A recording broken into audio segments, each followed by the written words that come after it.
नमस्कार, जय श्री राम। आप सभी का हमारे YouTube चैनल पे हार्दिक स्वागत व अभिनंदन है। आज हम बात करेंगे अपने इस पेज पे कि किन 5 कारणों के कारण स्त्री हो या पुरुष जिनके पास लक्ष्मी जी आई हुई लक्ष्मी जी वापस चली जाती है, नाराज होकर चली जाती हैं।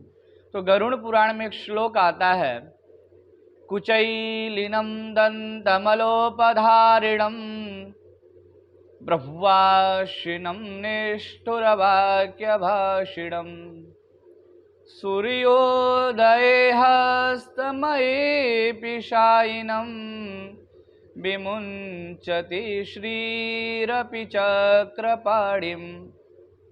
इस श्लोक से यह स्पष्ट होता है कि कुचैलिनम मतलब होता है मैला वस्त्र धारण करने वाला, गंदा वस्त्र धारण करने वाला, अस्वच्छ वस्त्र धारण करने वाला।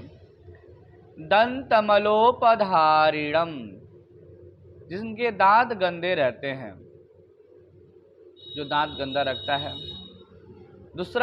तीसरा है बहुवाशिनम, यानी अत्यधिक खाने वाला। अब बात करते हैं निष्ठुर वाक्य भाषिणम, जो सदैव निष्ठुर यानी कड़वा वचन बोलता है। फिर क्या कहते हैं श्लोक में कि सूर्योदय समये शायिनम, जो व्यक्ति सूर्योदय के होने के पश्चात तक और सूर्य अस्त के बेला में, यानी जब सूर्य उदित हो जाता है तब उसके बाद तक और सूर्य अस्त होने के बेला में जो व्यक्ति शयन करता है। फिर आगे श्लोक में कहा गया है कि विमुञ्चति श्रीरपि चक्रपाणिम। श्री मतलब लक्ष्मी, रपि मतलब पति, यानी लक्ष्मी के पति स्वयं चक्रपाणी भगवान विष्णु भी, अगर उनके अंदर भी यह लक्षण होता है तो उनके पास भी लक्ष्मी जो है चली जाती है, उनके पास से भी लक्ष्मी चली जाती हैं। तो चलिए इस श्लोक के माध्यम से कुछ चीजें हैं जो हम आप सभी को बताना चाहेंगे। गंदे वस्त्र जो है पहनने से क्या कुछ हानि होता है। गरुड़ पुराण में ऐसा वर्णन आता है कि जो शख्स मलिन वस्त्र को धारण करता है, एक ही वस्त्र को बार बार पहनता है बिना प्रक्षालित किए, बिना साफ सुथरा किए, उसके पास धन की जो देवी है, ऐश्वर्य की जो देवी है लक्ष्मी जी, वह रुष्ट होकर वहां से वापस चली जाती हैं। यही नहीं, जो व्यक्ति मलिन वस्त्र धारण करता है उसके बिजनेस व्यापार में भी हानि होती है। और इन कारणों से मलिन वस्त्र धारण करने के कारणों से लोग भी उससे दूरी बनाने लगते हैं। आप भी ये चीजें नोटिस करते हैं। अब बात करते हैं दांत साफ न रहने का कारण क्या है। दांत साफ होने का अर्थ कुछ और है यहाँ। देखिए, दांत गंदे का मतलब है कि आपका स्वास्थ्य ठीक ना होना, आपका स्वभाव अच्छा ना होना। जो व्यक्ति शारीरिक पीड़ा से ग्रसित रहते हैं और जिनका स्वभाव कड़वा होता है, जो हमेशा दूसरों के साथ दुर्व्यवहार करते हैं, वह स्वयं नित्य किसी न किसी के द्वारा लज्जित किए जाते हैं। और वह व्यक्ति जो है किसी भी बड़े व्यक्ति के द्वारा कोई जिम्मेदार है ना, जिम्मेवारी वाली जो काम होती है उसको कोई देना पसंद नहीं करता है। कोई भी व्यक्ति उस ऐसे व्यक्ति को किसी प्रकार की जिम्मेदारी वाली कार्य जो है नहीं देता है। अब बात करते हैं सूर्य उदित होने के बाद शयन का।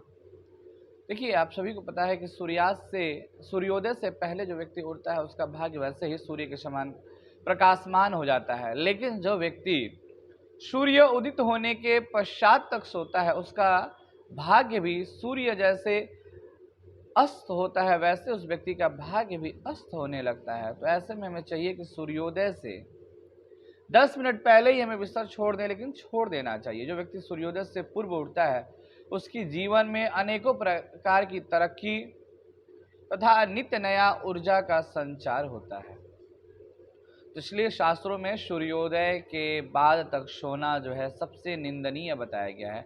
अगर ये सब लक्षण भगवान हरि के अंदर भी होता है तो माँ लक्ष्मी वहाँ से उठ के चली जाती हैं। अब हम बात करते हैं सूर्यास्त के बाद तक सोने वालों का। तो जो व्यक्ति सूर्योदय या सूर्यास्त के वेला में सोता है वह सदैव समाज में निंदनीय होता है, परिवार में निंदनीय होता है। और जो व्यक्ति सूर्योदय से पूर्व या सूर्यास्त से पूर्व भगवान का गुणगान गाता है उसके यहाँ लक्ष्मी का सदैव वास होता है। इसलिए कहा गया है जब सूर्य उदित हो तो भगवान सूर्य नारायण को जल देना चाहिए, हो सके तो एक घी का जोत उनको दिखाना चाहिए। और जब सूर्य अस्त होता हो उस समय भी घर की जोत बत्ती करना चाहिए। क्यों? क्योंकि वह भगवान लक्ष्मी जो है, माँ लक्ष्मी जो है, हमारे ऊपर हमारे जीवन के जो अंधकार है उनसे हमें प्रकाश की ओर ला सके। इस कामनार्थ हम सायं बेला में, सूर्यास्त के बेला में सभी कोई अपने अपने घर में घी का, तेल का जोत जलाता है। और इसके जलाने का, जोत प्रज्वलित करने का जो रीजन है वह यही है कि हम अंधकार से प्रकाश की ओर जाएं, हमेशा अंधकार से प्रकाश की ओर जाएं। सूर्य उदित होता है तो वह हमें यही एक संदेश देता है कि अब रात्रि जो है जा चुकी है और प्रातः हो चुका है, आपके जीवन में प्रकाश हो चुका है, अब आप उठे, कुछ करें, नया कुछ करें। इसलिए भगवान नित्य जो है सूर्य उदित होते हैं हमारे जीवन को प्रकाशवान करने के लिए। तो ऐसे में हमें प्रातः काल में लेट तक सोना बहुत ही निंदनीय है। इन सब अशुभ लक्षणों को आप त्याग दें। अब बात करते हैं अत्यधिक भोजन करने का क्या कुछ है। तो शास्त्रों में कहा गया है, खास करके गरुड़ पुराण में कहा गया है, जो लोग अत्यधिक भोजन करते हैं वह अपने स्वास्थ्य के साथ खिलवाड़ करते हैं, अपने शरीर के साथ। यह अरबों करोड़ों का जो शरीर भगवान के द्वारा गिफ्ट मिला है वह उसे छीण करते हैं, नष्ट करते हैं, रोगों से घेर लेते हैं। इसलिए आप अगर अत्यधिक भोजन भी करेंगे तो आलस्य भी आपके अंदर अत्यधिक आएगा, और आलस्य जब आएगा तो स्वाभाविक सी बात है जो आपके कार्य करने की क्षमता है वह बिल्कुल ही समाप्त हो जाएगी। तो इस दृष्टि से भी अगर हम बात करें तो हमें अत्यधिक भोजन नहीं करना चाहिए। अब हम बात करते हैं कठोर वाणी बोलने वालों के बारे में।